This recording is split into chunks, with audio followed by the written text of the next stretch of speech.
There's a moment early in the morning before the day has asked anything of you, before the notifications, before the obligations, before the noise.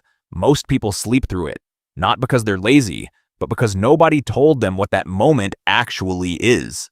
In Japan, there's a quiet philosophy embedded in the way many people begin their day.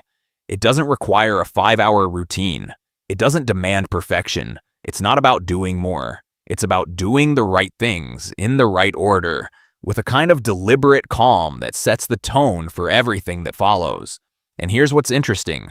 When you study how people in Japanese culture approach the morning, you notice it's not structured around productivity in the Western sense. It's structured around readiness, around arriving at your day rather than being dragged into it. That difference is subtle, but it changes everything. This isn't a video about copying someone else's culture. It's about understanding a set of principles, ancient, proven, deeply human, that you can apply to your own morning starting tomorrow.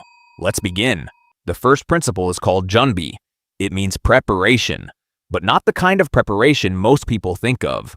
Most people prepare reactively. They wake up and respond to whatever the morning throws at them. They check their phone because it's there. They eat whatever is easiest. They leave when they have to. The morning becomes a series of small reactions, and by the time they arrive at work or sit down to their first task, they've already spent significant mental energy on nothing of real consequence. Junbi is different. It's preparation that happens before the moment requires it. In practical terms, this means the night before you sleep, you've already made several small decisions. You know what you're wearing. You know what you're eating. You know the 1 or 2 things that matter most the next day. Not because you're rigid, but because you've removed the need for your morning mind, and which is still soft, still forming, to make decisions under pressure. Think of a craftsman who lays out every tool before starting work. He's not doing it to look organized. He's doing it because when the work begins, he wants nothing between him and the task. No searching, no improvising, no friction. Your morning is the same. Here's what most people do wrong. They think preparation is about being busy the night before. It's not. It takes 10 minutes, maybe less. You write down tomorrow's single most important task. You set out what you need. You close the loops you can close, and then you rest fully, knowing the morning is already halfway ready. Try this today. Tonight, before you sleep, write one sentence. Tomorrow, the one thing that matters most is blank. Just one. Put it somewhere you'll see it when you wake up. That one sentence will do more for your morning than any alarm clock ever could. Here's the part most people miss. In many Japanese homes, schools, and even workplaces, the morning begins with soji, a period of cleaning. Students clean their own classrooms. A-team employees clean their own offices. Not because there isn't someone else to do it, but because the act of cleaning, done with attention, does something to the person doing it. It's not about cleanliness, it's about presence. When you clean something slowly and deliberately, when you wipe a surface, arrange a space, put things back where they belong, you are practicing a form of focus that most people never access in the morning. You are telling your mind, we are here, we are awake, and we are paying attention. The act itself is almost irrelevant. What matters is the quality of attention you bring to it. This is where the shift happens for most people. They think the morning should begin with something significant, a workout, a meditation session, a cold shower, and those things can be valuable, but they overlook the profound simplicity of a small act done well. A man who wakes up and spends 5 minutes making his bed with care has done something most people underestimate. He's made one decision, completed it, and created a small sense of order before the world has asked anything of him. That sense of order carries forward. It's not symbolic, it's neurological. Completion creates momentum. What most people do instead is begin the morning in a state of incompletion. Half-drunk coffee left on the counter, clothes on the floor, a sink full of last night's dishes. These small forms of disorder don't feel significant, but they add a low-level resistance to everything you do. They whisper quietly that things are not quite right. Soji says restore the space, not to impress anyone, but because the outer environment shapes the inner one. Try this today. Choose one area of your space, one surface, one corner, one room, and spend 5 minutes returning it to order before you do anything else. No phone, no music, just you, the space, and the act. Notice what happens to your head afterward. Now, this may sound small, but it changes everything. In Japanese aesthetics, there's a concept called ma. It refers to the space between things, the pause between notes in music, the gap between words in conversation, the silence that gives meaning to sound. In a morning routine, ma is the moment between waking and doing. Most people have eliminated this moment entirely. They wake up and within 60 seconds they are already consuming news, messages, social media, the opinions of the world. The mind, which was in its softest and most receptive state, is immediately filled with noise from everywhere but within. And here's what that does. It hands over the first moments of your consciousness to external input. By the time you're fully awake, your emotional tone, your attention, your sense of what matters, all of it has already been shaped by forces outside yourself. Ma asks you to protect that gap, to let the morning begin in quiet. This doesn't mean meditation, though it can. It doesn't mean sitting in silence for an hour. It means resisting the instinct to reach for the phone. It means making your coffee and actually being there while you make it. It means sitting for even 3 minutes with nothing. No input, no output, just the morning settling into you. What people get wrong here is thinking that the pause is wasted time, that they should be doing something, that the productive person is already in motion.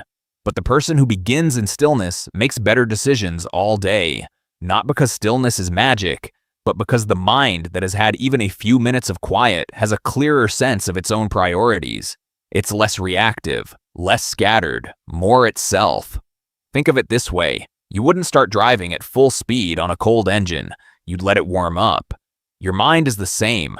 The pause isn't delay. It's preparation of a deeper kind. Try this today. Tomorrow morning, before you check your phone, sit with your first drink, coffee, tea, water, whatever you choose, and give yourself 5 minutes of nothing. No content, no input. Let the morning exist around you before you participate in it. You'll notice around midday that something feels different, quieter, more organized. That's the effect of ma. The real difference isn't in the big moments. It's in the small ones, repeated. Kaizen is perhaps the most widely known Japanese concept in productivity circles. It means continuous improvement. Small, consistent, incremental progress. But it's often applied to work and goals. What happens when you apply it to the morning itself? It means every morning is a quiet opportunity to do one small thing slightly better than the last. Not dramatically better, not transformationally better, 1 degree better. Maybe yesterday you reached for your phone before you even got out of bed. Today you wait until after breakfast. That's it. That's a Kaizen morning. Maybe last week you skipped the small act of making your space orderly. This week you do it 3 mornings out of 5. Progress. What most people do is approach self-improvement in surges. They decide on a Monday that everything changes. They wake up at 5, exercise, journal, meditate, read, plan their week, eat a perfect breakfast, all of it on day 1. And by Thursday, the whole structure has collapsed because it was never built on a foundation. It was performance, not practice. Kaizen doesn't perform, it compounds. A morning routine that is 60% ideal but done consistently every day for 3 months will reshape your life far more than a perfect routine done 3 days in a row. Because consistency is a skill. And like all skills, you develop it by practicing it at a level that is sustainable, not impressive. Here's a way to think about it. Imagine 2 people. The first builds a perfect morning routine and follows it for a week before abandoning it. The second builds a modest morning routine, 15 minutes of simple, intentional habits, and follows it every day for a year. At the end of the year, who do you think is more productive, more focused, more in command of their life? The answer isn't even close. Small and consistent beats large and sporadic. Every time. Try this today. Look at your current morning. Find one small thing you do that drains energy or time without giving anything back. Scrolling, snoozing multiple times, eating something that makes you feel heavy. Remove just that one thing for 1 week. Don't add anything yet. Just remove. That's your Kaizen. And this is where the shift happens. There's a reason some people leap out of bed and others drag themselves to it. And it's not about sleep quality, though sleep matters. It's not about discipline, though discipline helps. It's about whether the morning points towards something that matters to you. Ikigai is a concept that roughly translates to reason for being. Your ikigai is the intersection of what you love, what you're good at, what the world needs, and what you can be rewarded for. It's a deep concept, worthy of its own exploration. But in the context of a morning routine, it has a very practical application. Begin the morning with a question that orients you toward meaning. Not a productivity question. Not, what do I have to do today? That question begins the day in obligation. It frames the day as a list of duties. A meaning question sounds different. It sounds like, what do I want to move forward today? Or, what would make today feel worthwhile? Or simply, what matters right now? These questions take 10 seconds to ask, but they do something important. They shift your relationship to the day from passive to active. From what does today require of me to what do I bring to today? People who feel chronically overwhelmed often have mornings that begin in obligation. Checking email, reviewing schedules, measuring everything that's behind, and the day begins in deficit, already behind, already reactive. People who feel a quiet sense of direction often have mornings that begin in orientation, a brief moment of asking what matters, what they're working toward, what kind of person they're choosing to be that day. This isn't affirmation culture. It's not about saying things to yourself in a mirror. It's about a 10-second internal check-in that costs nothing and returns enormously. Try this today. Tomorrow morning, before you look at any schedule or task list, ask yourself one question. What would make today feel like it mattered? Write down whatever comes up. It doesn't have to be profound. Maybe it's finishing one important piece of work. Maybe it's being patient with someone. Maybe it's simply moving your body. Whatever it is, that's your anchor for the day. Return to it when the day gets loud. Here's something worth understanding about the Japanese approach to mornings. It extends to how they nourish the body, not just how they structure time.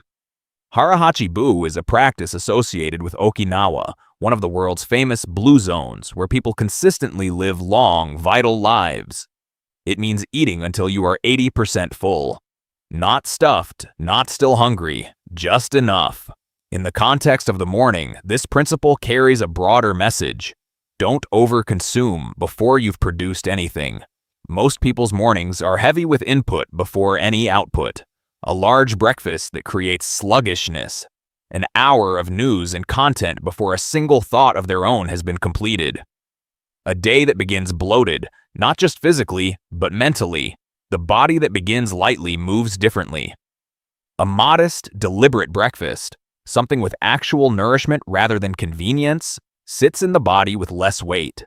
And when the body is comfortable and alert rather than digesting heavily or running on nothing, the mind operates more cleanly. This isn't about dieting. It's not about restriction. It's about the relationship between what you consume and how you function. The same principle applies to information. A morning that begins with 80% stillness and 20% input, rather than the reverse, sets a very different tone than one drowned in content before you've had a chance to hear yourself think. Try this today. Look at your morning meal, whatever it usually is. Ask whether it makes you feel lighter or heavier 2 hours later. If it's heavier, adjust by even 10%. Eat a little less, a little slower, a little more deliberately, and apply the same principle to information. Consume less in the first hour than you currently do, even by just half. Let's bring this together. A Japanese-inspired morning isn't a rigid structure you copy from someone else. It's a set of principles you make your own. Junbi, prepare the night before so the morning isn't a scramble. 10 minutes of foresight saves an hour of friction. Soji, begin with a why. Small act done well. Make your space. Make your bed. Complete something simple before the world demands something complex. Ma, protect the pause. Give yourself even 5 minutes of quiet before the world gets access to your attention. Kaizen, improve your morning by 1 degree at a time. Not dramatically, sustainably. Let consistency do what intensity cannot. Ikigai, begin with a question of meaning, not obligation. Ask what would make today matter. Let that anchor your hours. Harahachi-bu, consume lightly in food and in information. Arrive at your day ready to produce, not burdened by what you've already taken in. None of these are hard. None of them require money, equipment, or enormous willpower. What they require is a decision made today to begin tomorrow differently, not perfectly, just intentionally. Because here's the truth about mornings. They don't determine your day, but they do determine you. The version of you that shows up to your day, and over months and years, the version of you that shows up consistently in the morning becomes the person you actually are. That's not a small thing. It's everything. If this way of thinking resonates with you, start with one thing, just one. Pick the principle that felt most relevant to where you are right now and try it tomorrow morning. Not all 6, 1. And if you'd like to see more videos on this kind of quiet, practical philosophy, the kind that doesn't shout at you but still changes how you live, consider subscribing. There's more where this came from. And if one of these ideas landed for you, leave a comment. Tell me which one. I read them all, and there's something worthwhile about marking the moment you decided to begin.